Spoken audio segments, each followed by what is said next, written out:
Miss Sale, it is one thing to provide summer babysitting services for an abandoned child. It is quite another to do so for a child who suffers from hallucinations and or is a shameless liar. I am referring to Seymour Hope, who has informed me that a ghost named Olive is living in the cupola of this house and cooking for him and his cat on a nightly basis. Now, I am well aware the children have a strange fascination with the macabre. I have made and lost a fortune due to this very fact. But, Miss Sale, this Hope boy is stomping around in the cupola, slamming doors, stealing library books, and banging on a tuneless piano at midnight, thereby distracting me from writing my next book, which is why I rented this so-called Victorian lady in the first place. If you won't refund my rent, you can at least tell me how and where to contact the boy's parents. Their son clearly needs professional help. I intend to inform them of such, if you will promptly send me their summer address. Responsibly, I.B. Grumpley.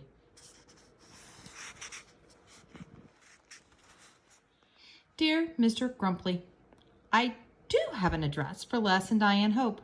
In fact, I'm the only person who knows where they are during their lecture tour. But I'm afraid I can't share that information with you. I'm under strict orders not to contact them unless I have a buyer for their house. Regarding Seymour, I'm afraid I know all about him. That boy has successfully scared away every prospective renter and buyer I've found for Spence Mansion with his ghost stories and imitations. He even wrote me a letter last month telling me how he planned to buy the house himself. Quote, I happen to like living here with Olive, Seymour wrote.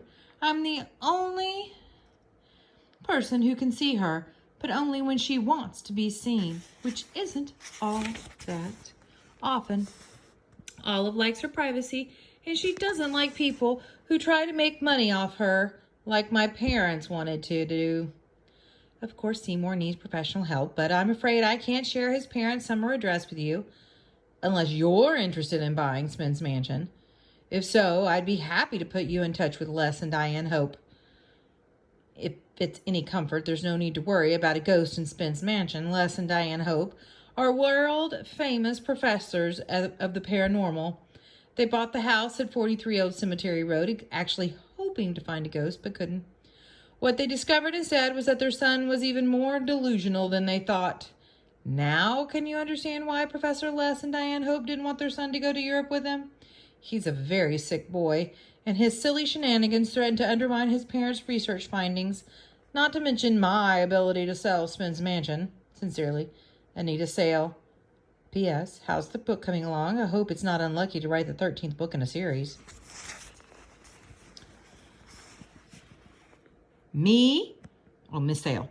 Me? Interested in buying this old red trip? I hardly think so. Nor am I frightened by schoolyard rumors and or cheap imitations of ghosts. Why? For the simple reason, Miss Sale, there are no such thing as ghosts.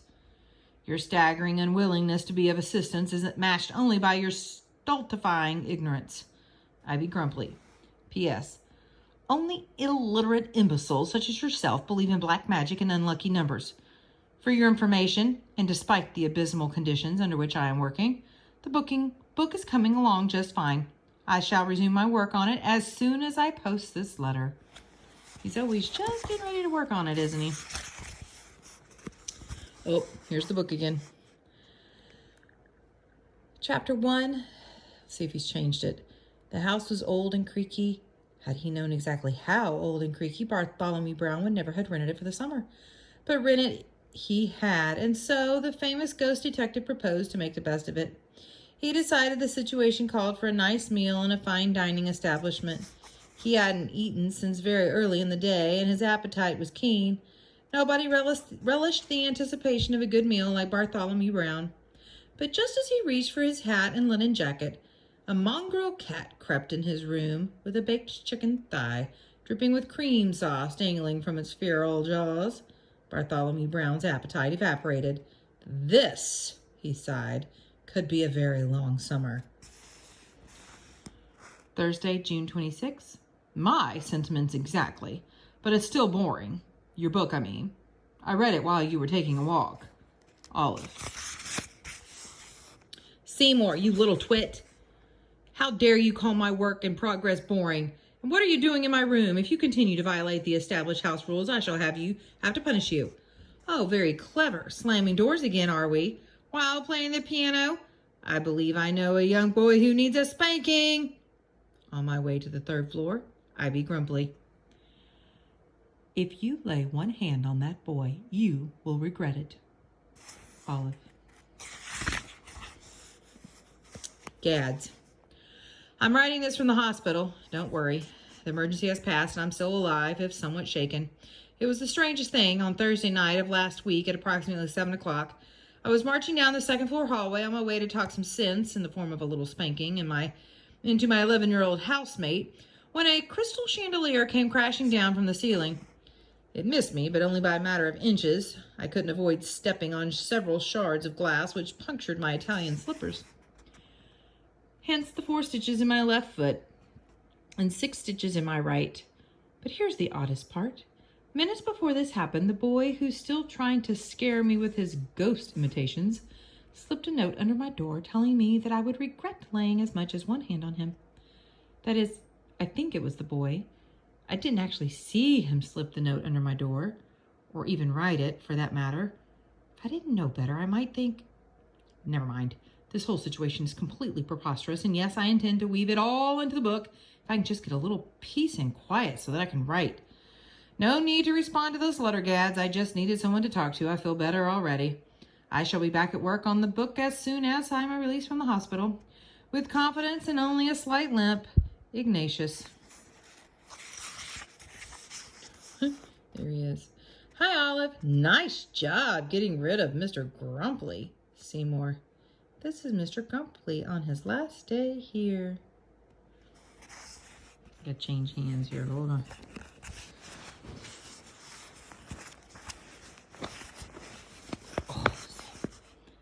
There we go.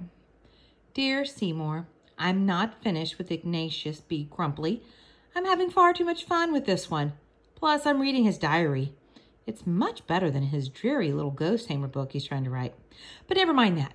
Do you really want to buy my house? If so, you're going to need a lot more money than $36.75 you saved from your paper route. Why don't you mow Mrs. McCorpse's yard?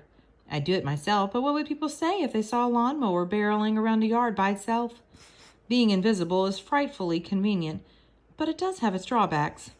If you work hard today, I'll make chicken paprikash. Oh, Miss Balsamite needs to teach Miss Bass how to say it for dinner. Saturday night, 8 o'clock sharp. Proper attire, please. Would you mind if I invited Mr. Grumply to dine with us? Love, Olive. Why in the world would you want to invite Mr. Grumply to eat dinner with us? I like it best when it's just you, me, and Shadow. Seymour. Dearest Seymour, why invite Grumply to dinner? Because he's enormously fun to tease. Honestly, I haven't had this much fun in 80 years. And here he comes now, in a cab. Oh, heavens, look at all those bandages. I hadn't realized how dangerous a chandelier could be. Now I have a twinge of guilt. I most definitely will invite him to dine with us. The poor fool. Just look at him hobbling up the stairs to his room. He's sitting down at his desk. Looks like he's writing a letter to you. Oh dear, I'll let you read it yourself. Love, Olive. Seymour. We seem to have gotten off on the wrong foot, as it were. But we have almost 2 full months left to live together under this roof. In that time, I must write a book. As such, I'm asking that you adhere to the house rules, which in light of recent events, I am adding to as follows. Rule 13, no reading my manuscript. Rule 14, no causing dangerous objects such as chandeliers to fall from the ceiling. I must insist on these rules so that I can work on my book, which I intend to do right now. Ivy Grumply. Chapter 1. The house was old and creaky. Had he known exactly how old and creaky, Bartholomew Brown would never have rented it for the summer. But rent it he had, and so the famous ghost detective proposed to make the best of it. Bartholomew Brown picked up his suitcase and ascended the dusty staircase to the 2nd floor. Walking down the long hallway, he eyed a cobweb-laced chandelier that hung on a frayed cord from the ceiling. That, thought Brown, is an accident waiting to happen. As he pondered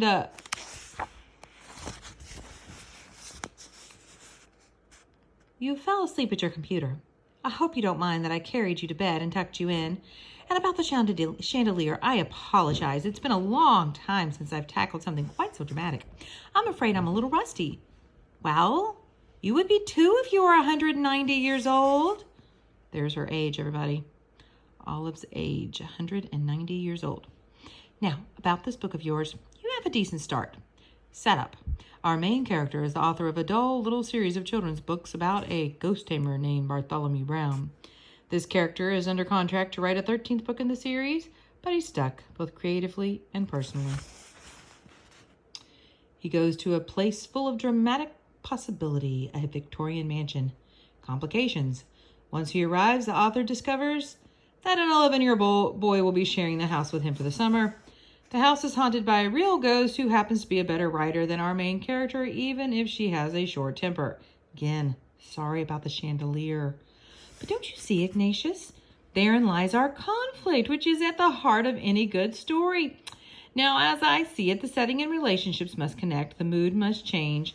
But first I ask myself, whose story is this? Bartholomew Brown's? I think not. I do not care about him as a character, not really.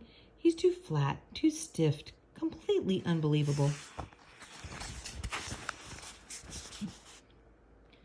What about the self-absorbed author who's writing about Brown?